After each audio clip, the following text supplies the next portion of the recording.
அரவிந்தாக்ஸ் நேயர்களுக்கு அன்பான மாலை வணக்கங்கள். என்னடா எப்பயுமே காலை வணக்கம்னு சொல்லி ஆரம்பிப்பீங்க, இன்னைக்கு மாலை வணக்கம் சொல்கிறீங்க அப்படின்னு கேட்டிங்கன்னா என்ன பண்ணுறது? வீடியோ போகிறதுக்குள்ள மாலை ஆயிடுது. நான் சொன்ன மாதிரியே இன்னமும் பவர் கட் இஷ்யூ இங்கே தீரலை. ஒன்று கரண்ட் வந்தால் லோ வோல்டேஜாக வருது, இல்லைனா கரண்ட்டே வரமாட்டுது. என்ன பண்ணுறாங்கன்னே புரியலை. 4000 கோடி 4500 கோடின்னாங்க, ஆனால் சென்னையே வெள்ளத்தில் மிதந்துக்கிட்டு இருக்கு. ஒரு பக்கம் தண்ணி வெள்ளத்தில் மிதக்குதுன்னா இன்னொரு பக்கம் பவர் கட் சோதிக்குது. பொதுவாக மற்றவங்கள சோதிக்குதோ இல்லையோ என்ன ரொம்ப ரொம்ப சோதிக்குதுங்க. நேற்றுலாம் பார்த்திங்கன்னா எல்லாமே ரெடி பண்ணிவிட்டு கேமரா ஆன் பண்ணி உட்காடுறேன், கரண்ட் போயிடுச்சு. அந்த மாதிரியான காமெடியான சம்பவங்கள் எல்லாமே நடந்துக்கிட்டு இருக்கு. ஸோ இருந்தாலும் இன்றைக்கி நம்ம எல்லா ப்ரோமோவையும் பேச போகிறோம். ஏன்னா எல்லா ப்ரோமோலையும் ஒவ்வொரு வித கண்டென்ட் இருக்குது. இன்றைக்கான 2 ப்ரோமோவில் பார்த்தீங்கன்னா, ஒரு ப்ரோமோவில் கானா வினோத் ஒரு பஞ்சாயத்து, இன்னொரு ப்ரோமோவில் கமருதீன் ஒரு பஞ்சாயத்து. இவங்க 2 பேருமே கேரக்டரில் இருக்கிறன்ற பேரில் யூஸ் பண்ணக்கூடிய வார்த்தைகள் ஒரு எல்லையை மீறி போய்கிட்டு இருக்கு. இப்போ கானா வினோத் ஏதாச்சும் ஒரு தப்பு பண்ணுறாரு, அதை பற்றி நம்ம பேசுகிறோம் அப்படின்னா நம்ம மேலே ஒரு சாயத்தை பூசி விட்டுறாங்க. கானா வினோத் அப்படிங்கிற ஒரு நபர், திவாகர் அப்படின்னு ஒருத்தர் இல்லை அப்படின்னா வெளி உலகத்துக்கு தெரிஞ்சிருக்கவே மாட்டார். இது 100க்கு 100 உண்மை, யாராலையும் மறுக்க முடியாது.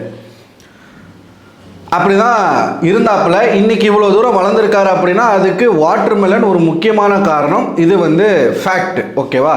சரி, ஃபர்ஸ்ட் ப்ரோமோ. இந்த ஃபர்ஸ்ட் ப்ரோமோவில் நடந்த விஷயம் என்ன அப்படின்னு பார்த்தீங்கன்னா, அது காலையில் நடந்திருக்கு. நமக்கு அப்போ கரண்ட் இல்லை, நமக்கு தெரியலை. ப்ரோமோவை பார்க்குற வரைக்கும் கானா வினோத் காலங்காத்தால ஏதோ கத்திருக்காரா என்னன்னு தெரில. எல்லாரும் தூங்கிட்டு இருந்திருக்காங்க, இவர் கத்திருக்காரு போல இருக்கு. அப்போ ஆதிரி எந்திரிச்சு கானா வினோத்தை கேட்க ஆரம்பிக்கிறாங்க. அப்போ அந்த இடத்துல கானா வினோத் எல்லாருமே தூங்கிட்டு தான் இருக்காங்க அப்படின்னு சொல்கிறாப்புல. இவங்க உடனே ஏய் எங்களுக்கு காது கேட்கும் அப்படி அப்படின்னு சொல்லி ஒரு வார்த்தையை சொல்லிட்டு கத்தும்போது, கத்துனா எங்களுக்கு காது கேட்கும் அப்படின்ற மாதிரி என்னமோ சொல்கிறாங்க. மேபி அவர் அந்த நகையை திருட ட்ரை பண்ணியிருக்கலாம். அப்போ ஏதாச்சும் சவுண்டு கேட்டு அவங்க பார்த்துருக்கலாம். எக்ஸாக்டாக இதுதான் நடந்துச்சா அப்படிங்கிறது நமக்கு தெரியலைங்க. அவங்க அப்படின்னு சொன்ன உடனே இவர் யாரை என்ற அப்படின்னு சொல்லி எகிரிட்டு போறாப்புல, கிட்ட போயிட்டாப்புல. இவரும் சரி கமருதனும் சரி பொம்பளைங்க கிட்ட தான் வீரத்தை காட்டுறாங்க. 2 பேருமே. செகண்ட் ப்ரோமோவில் திவ்யா கிட்ட அவன் எகிரிட்டு போகிறான், ஃபர்ஸ்ட் ப்ரோமோவில் ஆதிரி கிட்ட எகிரிட்டு போகிறாங்க. ஆக மொத்தத்தில் ஆதிரி வந்த பர்பஸை மறந்துட்டாங்க. எதுக்காக வந்தோம், என்ன பண்ண வந்தோம், யாரை எக்ஸ்போஸ் பண்ணணும், அதை எல்லாமே மறந்துட்டாங்க. அதை அவங்க செய்யவும் இல்லை, செய்ய போகிறதும் இல்லை அப்படிங்கிறது நல்லாவே தெரிஞ்சு போச்சு. நேற்று ஒரு சம்பவம் நடந்துச்சு.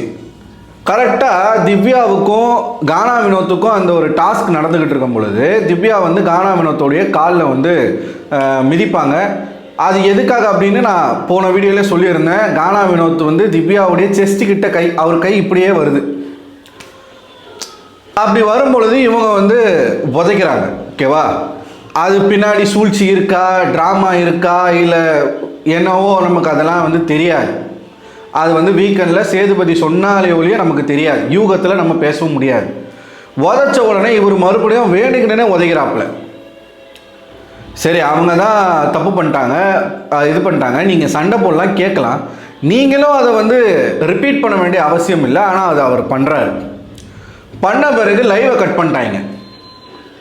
ஓகேவா? லைவை கட் பண்ணிட்டாங்க. ஒரு அரை மணி நேரத்துலேருந்து 3/4 மணி நேரம் பழைய லைவ், அதாவது வைல்ட் கார்டு இந்த வீட்டுக்குள்ளே வந்தாங்க இல்லையா, அந்த லைவ் ஓடிக்கிட்டு இருக்கு.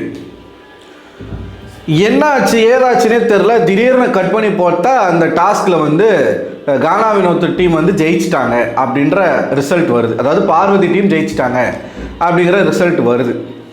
ஸோ அங்கே ஏதோ ஒரு சம்பவம் நடந்திருக்கு, அதை மறைக்கிறதுக்காக வேண்டிய இந்த மாதிரியான விஷயங்களை சேனல் பண்ணியிருக்கு. கேட்டால் டெக்னிக்கல் கிளிச்சு அப்படின்னு சொல்கிறாங்க. ஸோ கானா வினோத் யூஸ் பண்ணக்கூடிய வார்த்தைகள்லாம் இருக்குல்ல, ரொம்ப கடுமையான வார்த்தைகளை யூஸ் பண்ணிக்கிட்டு இருக்காரு. கொட்டாங்குச்சியே தேவையில்லை, எல்லாமே கரெக்டாக இருக்குன்றதா இருக்கட்டும். டிஆர் யாரையுமே கலாய்க்க மாட்டார். அவர் ரைமிங்கில் பேசுவார். உங்கள் கதாபாத்திரத்தில் இருங்க அப்படின்னா கதாபாத்திரத்துக்குள்ளே நீங்களாகவே தான் இருக்கிறீங்க. டார்க் ஹியூமரு, டார்க் காமெடி இதெல்லாம் பண்ணிவிட்டு கேட்டால் நான் கதாபாத்திரத்தில் இருக்கிறேன் அப்படின்னு சொல்ல வேண்டியது.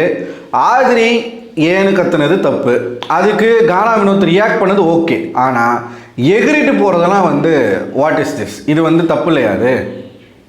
உடனே ஆதிரி அந்த இடத்துல என்ன சொல்கிறாங்கன்னா, நீங்கள் வந்து நாக்கு கடிச்சிட்டு வராரு அப்படின்னு வந்து சொல்லும்போது இவர் எப்பயுமே கானா வினோத் வந்து ஒரு விஷயத்த சொல்லிடுவார், கேமரா இருக்குது, கேமரா பார்க்கட்டும், பிக் பாஸ் சொல்லட்டும், வீடியோ போட்டுப்பாரு அப்படின்றவாப்பில். எல்லாத்துக்குமே இதே தான் சொல்லுவாப்பில். எதனா ஆனால் நீங்கள் இப்போ இந்த மாதிரி தப்பு பண்ணிட்டீங்க அப்படின்னா கேமராவில் சொல்லு, கேமரா பார்க்கட்டும், வீடியோ காட்டு, ஆதாரம் காட்டுவாப்பில். என்ன இதுன்னா சிசிடிவி வீடியோவா கேட்ட உடனே போயிட்டு எடுத்து கொடுக்கறதுக்கு? பிக் பாஸ் வீட்டுக்குள்ளே இருக்கிறீங்க, அங்கே எங்கே உங்களுக்கு வந்து வீடியோ கேட்டவுடனே கிடைக்கும்? ஆனால் அவனா இதையே சொல்லுவாப்பில். உடனே ஆதிரி வந்து இதே தான் நீங்கள் வந்து சொல்லுவீங்க, வாட்டர்மெலன் இருந்ததுலேருந்து இந்த பிரச்சனை வந்து நீங்கள் இதே மாதிரி தான் பண்ணிகிட்ருக்கீங்க, வாட்டர்மெலன் வெளியில் போனதுக்கு முக்கியமான காரணம் கானா வினோத் அப்படின்றாப்புல. ஆமாம், கரெக்டு தான். ஆனால் அதில் ஒரு சின்ன திருத்தம் என்ன அப்படின்னா, வாட்டர்மெலன் கானா வினோத்தை சாதி ரீதியாக தாக்குனதுனால் மட்டும்தான் அவரை வந்து வெளியில் அனுப்பியிருக்கிறாங்களே தவிர்த்து கானா வினோத்தினால வாட்டர்மெலனோட கேம் ஸ்பாயில் ஆகி வெளியில் போகல. வாட்டர்மெலன் தன்னுடைய வாயினால தான் வெளில போயிருக்கிறார். ஆனால் கானா வினோத் அப்படிங்கிற ஒரு நபர் வெளியில் ஃபேமஸ் ஆனதுக்கு காரணம் வாட்டர்மெலன். அதை வந்து யாராலையுமே மறுக்க முடியாது. உடனே வினோத் என்ன சொல்கிறாப்புல, நீ எத்தனை பேருடைய கேமை வந்து கெடுத்துருக்கிறேன்னு எனக்கு தெரியும் அப்படின்ற மாதிரி ஏதோ சொல்கிறாப்புல. ஆக்சுவலாக கேம் கெட்டு போய் வெளியில் போகணுன்னு வந்து ஆதிரி தான். ஆதிரி யாருடைய கேமும் கெடுக்கலை, அவங்களுக்கு வரலை, அவங்களால அதை பண்ண முடியலை. ஏன்னா ரிசல்ட் நமக்கு ஆப்வியஸாக காட்டுது இல்லையா? இது ஆதிரிக்கு சப்போர்ட் பண்ணுற வீடியோ கிடையாது, கானா வினோத்துக்கும் சப்போர்ட் பண்ணுற வீடியோ கிடையாது. நான் யாருக்குமே சப்போர்ட் பண்ண போகிறது கிடையாது. ஏன்னா இந்த சீசனில் யார் டைட்டில் வின் பண்ணுறதுல எனக்கு உடன்பாடே இல்லை. அதை நான் பல வாட்டி சொல்லிட்டேன், திரும்ப சொல்லிட்டு இருக்கேன். ஓகேவா? ஆதிரி வந்து எஃப்ஜே கூட சேர்ந்து ஒரு லவ் கண்டென்ட் பண்ண போய் ஆதிரி வெளியில் போயிட்டாங்க. ஸோ ஆதிரியுடைய கேம் யாராலையும் ஸ்பாயில் ஆகலை, ஆதிரியுடைய கேம் அவங்களாலே ஸ்பாயில் பண்ணிடுச்சு. ஆதிரி வந்து மற்றவங்க கேமை ஸ்பாயில் பண்ணலை, கரெக்டாக சொல்கிறேன்னா நான். ஓகே, ஆதிரி அடுத்தவங்களோட கேமை ஸ்பாயில் பண்ணலை. ஆதிரி பண்ண ஒரு செயல் அவங்களுடைய கேமை ஸ்பாயில் பண்ணி அவங்க வெளியே ஏறிட்டாங்க. இப்போ திரும்பவும் இந்த வீட்டுக்குள்ளே வந்திருக்காங்க. அவங்க நினச்சா அவங்க பார்த்த விஷயங்களை வச்சு அட்டாக் பண்ணி ஒருத்தரையும் எக்ஸ்போஸ் பண்ணி அவங்க முன்னுக்கு வர முடியும். ஆனால் அதை பண்ணவே மாட்டுறாங்க, ரொம்ப அமைதியாக இருக்கிறாங்க. அப்படிங்கிறத நம்மளால் கண்கூட பார்க்க முடியுது. கமருதீன் வந்து ஆதிரி அசிங்கமாக பேசின விஷயங்களை அவங்க பார்த்துருக்காங்க. அதே மாதிரி எஃப்ஜே வந்து அவங்கள அசிங்கமாக பேசின விஷயங்களை அவங்க பார்த்துருக்காங்க. அதை வச்சு அடித்து அவங்களால கேம் ஆடி முன்னாடி போக முடியும். கரெக்டாக பயன்படுத்தினாங்க அப்படின்னா டாப் 5ல் கூட ஆதிரி போகிறதுக்கான வாய்ப்புகள் இருக்குது. ஆனால் ஆதிரி அதை செய்யலை, செய்ய போகிறதும் இல்லை. 3 நாளாக ஒன்றுமே செய்யாதவங்க இதுக்கப்புறம் செய்வாங்க அப்படிங்கிற நம்பிக்கை இல்லை. அதே எஃப்ஜே கூட உட்காந்து தான் பேசிகிட்டு இருக்காங்க, அதே வியானா கூட உட்காந்து தான் பேசிகிட்டு இருக்காங்க. ஸோ அவங்க வேறு இன்னும் ஒரு மைண்ட் செட்டில் தன்னை நல்லவளாக காட்டிக்கணும் அப்படிங்கிறதுக்காகவே வந்த மாதிரி இருக்குது. உங்களுக்கு கப்பு கிடைக்க போகிறது கிடையாது, நீங்கள் அடித்து விளையாடணும், அதுதான் உங்களுக்கு பேர் வெளியில், அதுதான் உங்களை உயர்த்தும். இந்த சீசனில் ஆதிரிக்கு கப்பு கிடையாது. அப்போ ஆதிரி வந்து தைரியமாக நின்று ஆடலாம், மற்றவங்களாம் வந்து அந்த பயத்தோடு ஆடலாம். ஆதிரிக்கு அந்த பிரச்சனையே கிடையாது. அவங்களுக்கு என்ன சப்போர்ட் இருக்குது ஏது இருக்குன்றதெல்லாம் அவங்க பார்த்துட்டு தானே வந்திருக்காங்க. அப்போ என்ன பண்ணலாம், தைரியமாக அவங்க ஆடலாம். வாழ்வா சாவா தான், வந்தால் மலை போனால் பிஸ்ஸு அப்படின்னு போயிடணும். ஆனால் அவங்க அதை செய்ய மாட்டுறாங்க. ஸோ கானா வினோத் பண்ணாலும் தப்பு தாங்க, அதை அக்செப்ட் பண்ண பழகுங்க. ஆதிரி ஏன்னு சொன்னது தப்பு தான், நீங்களும் ஏய் அப்படின்னு இங்கே இருந்தே பேசலாம். நீங்கள் எகிரிக்கிட்டு கிட்ட வரைக்கும் போகிறது அப்படிங்கிறது அது தவறு. எப்படி இருந்தாலும் ஆண் பெண் அப்படிங்கிற பாகுபாடு நம்ம பார்த்து தான் ஆகணும் சில விஷயங்கள். ஸோ டபுள் மீனிங் வார்த்தைகள், டார்க் காமெடி, டார்க் ஹியூமர், இதெல்லாம் வந்து ஒரு கேரக்டர். இது வந்து டிஆர் கேரக்டரில் நீங்கள் இருந்துட்டு பண்ணுறீங்க அப்படின்னா அது டிஆர் கேரக்டருக்கு தான் அசிங்கம். ஏன்னா டிஆர் எந்த இடத்துல அந்த மாதிரி பேசுனதே கிடையாது. நான் ஒன்று சொல்லி இந்த வீடியோ முடிக்க விரும்புகிறேன். நகைச்சுவை என்பது ஒருவரை சிரிக்க வைக்கிறதுக்காக மட்டுமே பயன்படுத்த வேண்டும், இன்னொருவரை புண்படுத்துவதற்கு யூஸ் பண்ணக்கூடாது. இப்போ என்னை நோக்கி ஒரு நகைச்சுவை வருது அப்படின்னா அந்த நகைச்சுவைக்கு சேர்ந்து நானும் சிரிக்கணும், அதுதான் நல்ல நகைச்சுவை.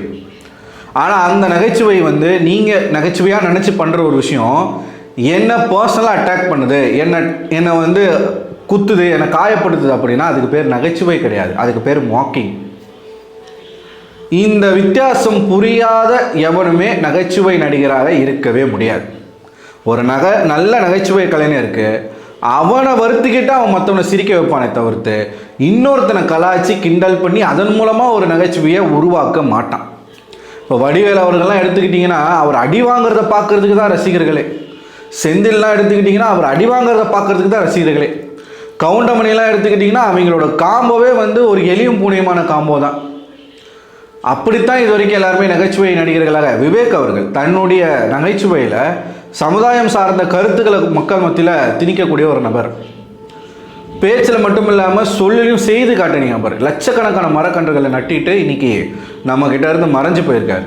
இப்படி பல பேர் இருக்காங்க, நல்ல நல்ல நகைச்சுவை நடிகர்கள் இருக்காங்க.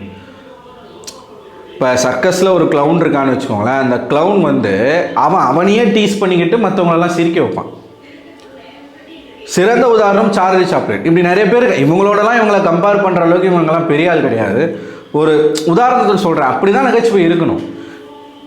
சரி, ஓகே, பார்ப்போம் என்ன நடக்குதுன்னு சொல்லிட்டு. நீங்கள் என்ன நினைக்கிறீங்க? உங்களுடைய கருத்துக்களை மறக்காமல் கமெண்ட் பாக்ஸில் கமெண்ட் பண்ணுங்கள். அடுத்த ஒரு வீடியோவில் உங்களை சந்திக்கிறேன். அதுவரை உங்களிடமிருந்து விடைபெறுவது நான் அரவிந்தன்.